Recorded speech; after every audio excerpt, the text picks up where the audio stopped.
Chapitre 410 Provocation de Judas dans le groupe des apôtres. Le 5 avril 1946. « J'ai hâte d'arriver sur les montagnes !» s'exclame Pierre en haletant. Il essuie la sueur qui coule le long de ses joues et de son cou. « Comment ? Toi qui détestais les montagnes, voilà que tu les désires ?» demande Judas d'un ton sarcastique. Voyant s'évanouir la peur d'être découvert, il est redevenu prétentieux et insolent. « Oui, vraiment, maintenant je les désire.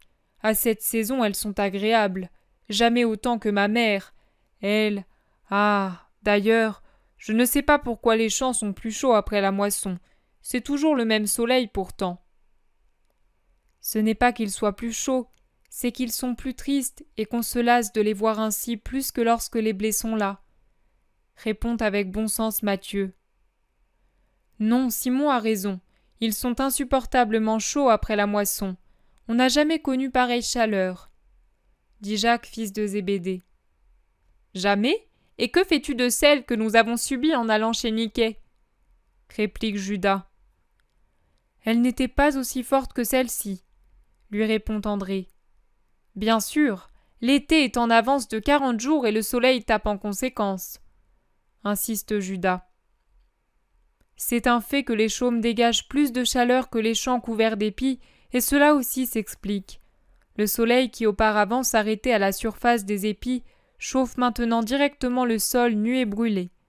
Ce dernier réverbère sa chaleur vers le haut, au contraire du soleil dont les rayons descendent vers le bas, et l'homme se trouve pris entre deux feux, dit sentencieusement Barthélemy. Judas rit ironiquement et fait une profonde salutation à son compagnon. Rabbi Nathanaël, je te salue et je te remercie de ta docte leçon. Il est insolent comme jamais. Barthélemy le regarde et se tait, mais Philippe le défend. Il n'y a pas de quoi ricaner. Son explication est juste.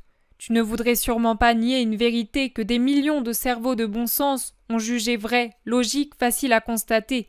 Mais oui, je sais bien que vous êtes savant, expérimenté, plein de bon sens, bon, parfait. Vous êtes tout. Moi seul suis la brebis noire du blanc troupeau.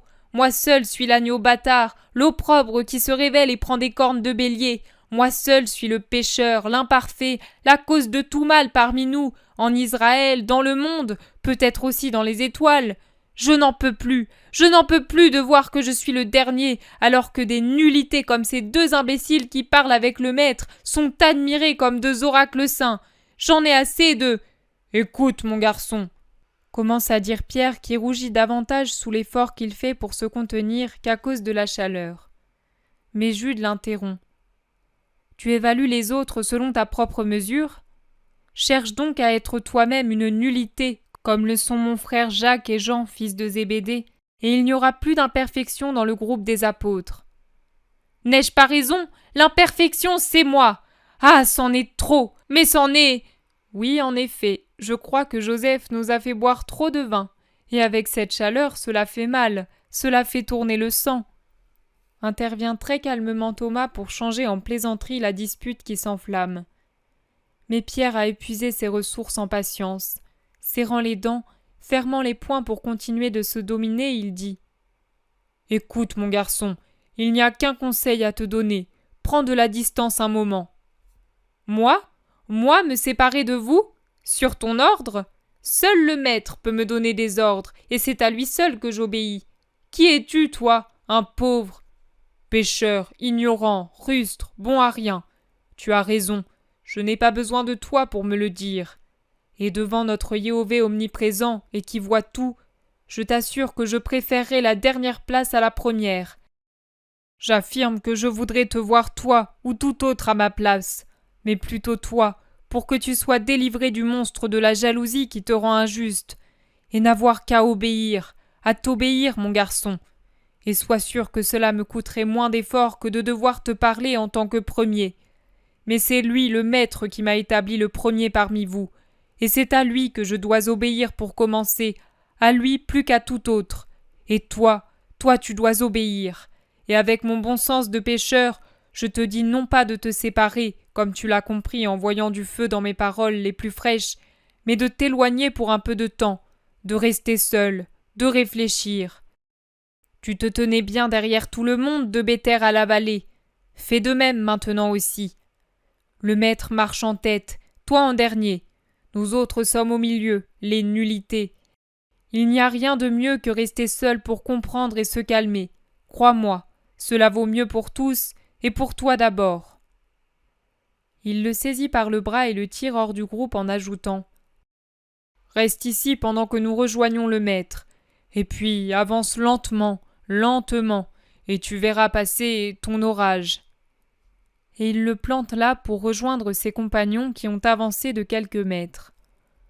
Ouf! J'ai plus transpiré en lui parlant qu'en marchant. Quel caractère! Mais pourra-t-on un jour obtenir quelque chose de lui? Jamais, Simon. Mon frère s'obstine à le garder, mais il n'en fera jamais rien de bon, lui répond Jude. C'est un vrai fléau que nous avons parmi nous, murmure André qui achève. Jean et moi, nous en avons presque peur, et nous nous taisons toujours par crainte d'autres disputes. C'est en effet la meilleure façon de faire, dit Barthélemy. Moi, je n'arrive pas à me taire, avoue Jude. J'y arrive mal, moi aussi, mais j'ai trouvé un truc pour le faire, déclare Pierre. Lequel? Lequel? Apprends-nous, disent-ils tous. En travaillant comme un bœuf à la charrue. Un travail inutile, sûrement, mais qui me sert à me faire déverser ce qui bout en moi sur quelque chose qui ne soit pas Judas. Ah, j'ai compris. C'est pour cela que tu as fait cette hécatombe d'arbustes à la descente de la vallée, hein? Lui demande Jacques, fils de Zébédée. Oui, mais aujourd'hui, ici, je n'avais rien à briser sans faire de dégâts. Il n'y a que des arbres fruitiers, et ça aurait été dommage de les saccager. J'ai fait 3 fois plus d'efforts à me briser moi-même pour ne pas être le vieux Simon de Capharnaüm. J'en ai les os tout endoloris. Barthélemy et Jude ont le même mouvement et les mêmes paroles. Ils embrassent Pierre en s'écriant « Et tu t'étonnes que Jésus t'ait donné la première place parmi nous? Tu es pour nous un maître. » Moi, pour ça, cette bagatelle, je suis un pauvre homme. Mais je vous demande seulement de m'aimer en me donnant de bons conseils, des conseils affectueux et simples, de l'amour et de la simplicité pour que je devienne comme vous, et uniquement par amour pour Jésus qui a déjà tant de peine. Tu as raison, faisons en sorte, nous au moins, de ne pas lui en causer, s'exclame Matthieu. J'ai eu très peur quand Jeanne l'a appelé. Vous ne savez vraiment rien, vous deux qui étiez partis en avant? Demande Thomas. Non, rien du tout. Mais nous avons pensé intérieurement que c'était celui qui est derrière qui en a fait une belle, répond Pierre. Tais-toi, j'ai eu la même idée en entendant le maître parler le jour du sabbat, avoue Jude. Moi aussi, ajoute Jacques, fils de Zébédée. Tiens, cela ne m'était pas venu à l'esprit, pas même en voyant Judas si sombre ce soir-là, et aussi grossier, il faut bien le dire, remarque Thomas. Bon, n'en parlons plus, et cherchons à le rendre meilleur par beaucoup d'amour et de sacrifice, comme nous l'a appris Marziam, dit Pierre. Que peut bien faire Marziam? Demande André en souriant. Nous serons bientôt avec lui, je meurs d'impatience, ces séparations me coûtent vraiment. Qui sait pourquoi le maître les veut? Désormais, Marziam pourrait rester avec nous. Ce n'est plus un enfant, et il n'est pas délicat, observe Jacques, fils de Zébédée. Et puis, s'il a fait tant de chemin l'an passé alors qu'il était si grêle, à plus forte raison le pourrait-il maintenant, constate Philippe. Je suppose que c'est pour lui éviter d'assister à certaines scènes déplaisantes, dit Matthieu. Ou pour lui éviter certains contacts, murmure Jude qui ne supporte vraiment pas Judas. Peut-être avez-vous raison tous les deux, dit Pierre. Mais non, il doit attendre d'avoir achevé sa croissance. Vous verrez que l'an prochain il sera avec nous, affirme Thomas. L'an prochain, le maître sera-t-il encore avec nous? Demande Barthélemy pensif. Ces discours me semblent si suggestifs. Ne parle pas de ça, supplient les autres. Je ne voudrais pas en parler, mais s'en abstenir n'éloigne pas ce qui est écrit. Eh bien, raison de plus pour nous de devenir bien meilleurs pendant ces mois, pour ne pas le faire souffrir et pour être prêts. Je veux lui dire que maintenant que nous allons prendre du repos en Galilée, ils nous instruisent beaucoup, beaucoup, spécialement nous les 12. Nous allons bientôt arriver. Oui, et il me tarde d'y être. Je suis âgé et ces marches par cette chaleur me causent beaucoup d'ennuis secrets. À vous, Barthélemy. À moi aussi. J'ai été un dépravé et je suis plus vieux que l'on ne pense en comptant les années. La débauche, hein. Maintenant je la ressens toute dans mes os. Et puis nous, fils de Lévi, nous souffrons de douleurs vraiment par nature. Quant à moi, j'ai été malade pendant des années, et cette vie dans les cavernes, avec une nourriture peu abondante et misérable, tout cela se ressent, se plaint Simon le Zélote. Mais tu dis habituellement que depuis que tu as été guéri, tu t'es toujours senti fort, demande derrière lui Judas qui les a rejoints. L'effet du miracle est peut-être fini pour toi? Simon fait une moue typique sur son visage laid et expressif. Il semble dire « Il est ici, Seigneur, donne-moi la patience. » Mais il répond avec la plus grande politesse. Non, l'effet du miracle n'est pas terminé. Cela se voit d'ailleurs. Je n'ai plus été malade. Je suis fort, résistant. Mais les années sont les années, et les fatigues sont les fatigues.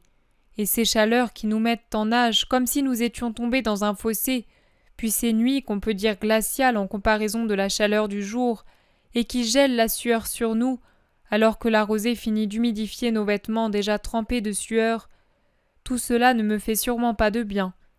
Il me tarde donc d'être au repos pour m'occuper un peu de moi.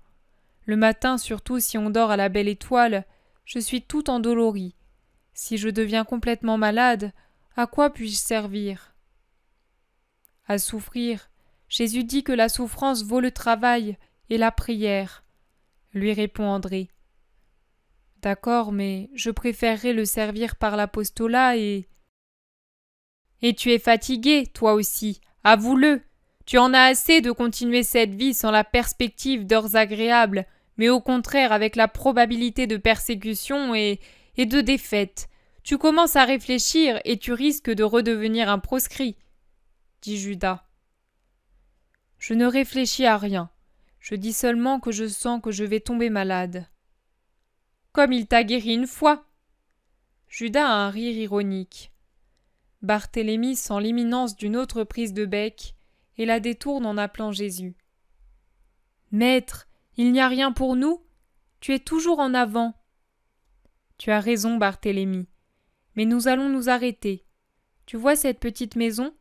Allons-y, car le soleil est trop fort. Nous reprendrons la route ce soir. Il faut nous hâter de retourner à Jérusalem, car la Pentecôte est toute proche. De quoi discutiez-vous? Demande Jude à son frère. Imagine-toi donc, nous avions commencé à parler de Joseph d'Arimathie, et nous en sommes arrivés à évoquer l'ancien domaine de Joachim à Nazareth, et son habitude, tant que cela lui fut possible, de garder pour lui la moitié des récoltes et de donner le reste aux pauvres, chose dont les anciens de Nazareth se souviennent fort bien. Que de privations pour ces deux justes qu'étaient Anne et Joachim. Forcément, ils ont obtenu le miracle d'une fille, de 7 filles.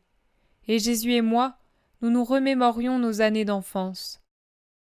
La conversation continue, tandis qu'ils se dirigent vers la maison au milieu des champs ensoleillés. Jésus dit : Vous placerez ici la vision du miracle du glanage pour la petite vieille, dans la plaine entre Emmaüs et les monts qui mènent à Jérusalem, que tu as eu le 27 septembre 1944.